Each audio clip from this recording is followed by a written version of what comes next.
Di daerah Papua pun harus ditanam kelapa sawit supaya bisa menghasilkan juga BBM dari kelapa sawit. Juga tebu menghasilkan etanol.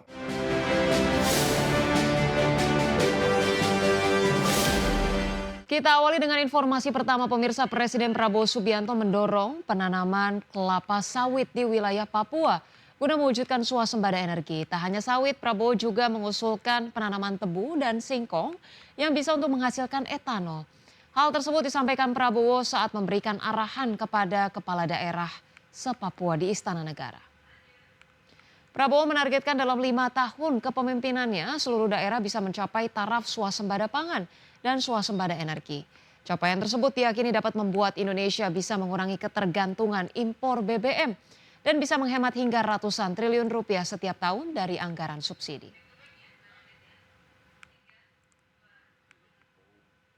Dan juga nanti kita berharap di daerah Papua pun harus ditanam kelapa sawit supaya bisa menghasilkan juga BBM dari kelapa sawit. Juga tebu menghasilkan etanol. Singkong, kasava juga untuk menghasilkan etanol. Sehingga kita rencanakan dalam 5 tahun semua daerah bisa berdiri di atas kakinya sendiri, swasembada pangan dan swasembada energi. Dengan demikian kita akan menghemat ratusan triliun untuk subsidi, ratusan triliun untuk impor. Pemirsa, pemerintah resmi membuka kanal pengaduan Satuan Tugas Percepatan Program Strategis Pemerintah atau Satgas P2SP. Keberadaan Satgas ini guna menerima, menindaklanjuti, serta menyelesaikan kendala pelaku usaha secara terintegrasi. Pemerintah resmi membuka kanal pengaduan Satuan Tugas Percepatan Program Strategis Pemerintah atau Satgas P2SP untuk menampung laporan berbagai hambatan yang dihadapi dunia usaha. Kanal tersebut dapat diakses selama 24 jam melalui laman laporan.satgasp2sp.go.id. Peruntukan Satgas P2SP ini untuk memperbaiki iklim investasi di tanah air. Menurut Menko Bidang Perekonomian Erlangga Hartarto, memastikan setiap laporan akan ditindaklanjuti langsung oleh Satgas hingga tingkat kementerian dan lembaga teknis melalui forum rutin mingguan. Dengan adanya keberadaan kanal aduan percepatan dunia usaha ini, peluang peningkatan investasi kedepannya diharapkan akan semakin membaik.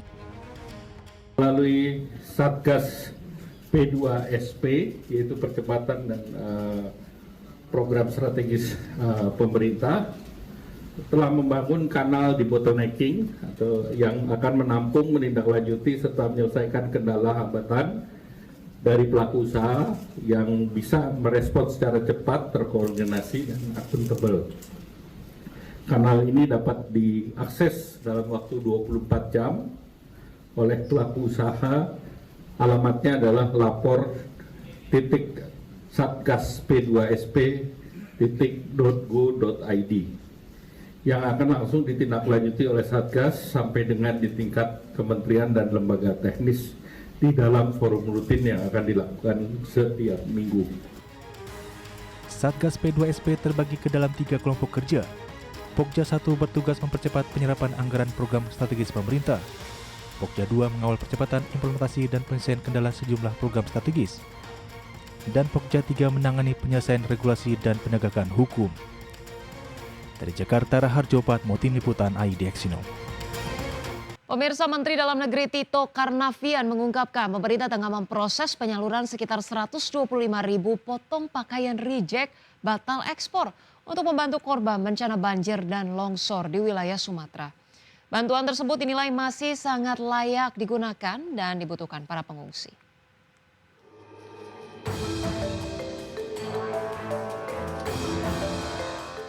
Menteri Dalam Negeri Tito Karnavian mengusulkan 125.000 paket reject batal ekspor pabrik dalam negeri disalurkan ke warga terdampak bencana Sumatera. Tito juga sampaikan sejumlah perusahaan garmen besar yang berada di kawasan ekonomi khusus bersedia menyalurkan barang tersebut. Terkait hal itu, Tito meminta pemberian izin khusus bagi sektor swasta untuk menyalurkan bantuan kemanusiaan dalam situasi krisis bencana. Ada beberapa perusahaan garment Pak, yang besar itu sebenarnya ingin membantu. Mereka memiliki ada di KEK Pak, kawasan ekonomi khusus, yang mereka banyak menyimpan reject ekspor. Jadi banyak yang ekspor tapi karena kurang standar sedikit, jadi mereka simpan Pak. Nah itu dari 2 perusahaan yang menghubungi kami sudah ada yang menyiapkan 100.000 pieces, yang 25.000 pieces. Tapi untuk keluar harus mendapatkan izin dari 2 instansi, yaitu dari Bea Cukai dan dari Kementerian Perdagangan. Kalau kami sarankan, ini ada undang-undangnya Pak, ada pasalnya, dalam rangka untuk kepentingan bencana dapat digunakan Pak. Menanggapi usulan Tito, Presiden Prabowo Subianto menyambut baik dan menyetujui pembebasan pajak pertama nilai terhadap bantuan pakaian gagal ekspor. Saya kira bagus itu, ya. Menteri Keuangan, Direktur Iya. Iya. Dan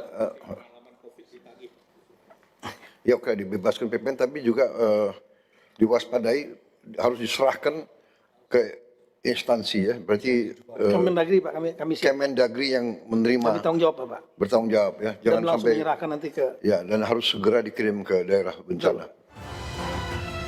Dalam kesempatan itu, Tito juga menjelaskan bahwa pemerintah telah menambah alokasi anggaran belanja tidak terduga dengan total Rp268 miliar, yang terdiri dari Rp60 miliar untuk 3 provinsi, serta Rp208 miliar untuk 52 kabupaten dan kota terdampak bencana Sumatera. Dari Jakarta, Tim Liputan ID Action. Pemirsa, Kementerian Koperasi menyatakan masih terus melakukan inventarisasi koperasi desa Kelurahan Merah Putih yang terdampak banjir di Aceh, Sumatera Utara, dan Sumatera Barat. Menteri Koperasi Ferry Juliantono menyatakan inventarisasi ini dilakukan untuk memastikan data koperasi yang terdampak sehingga penanganan dapat lebih tepat sasaran, termasuk dalam pemberian relaksasi yang akan digulirkan pemerintah. Posko tersebut akan melibatkan petugas dari Dinas Tenaga Bisnis Asisten serta Project Management Officer yang diperbantukan sebagai relawan. Menurut Ferry, mereka akan membantu untuk memecahkan berbagai persoalan yang dihadapi koperasi maupun masyarakat di lapangan, mulai dari distribusi dan juga pendampingan usaha. Mereka juga berkoordinasi dengan tim setempat terkait pembangunan fisik Kopdes Merah Putih yang sedang berjalan.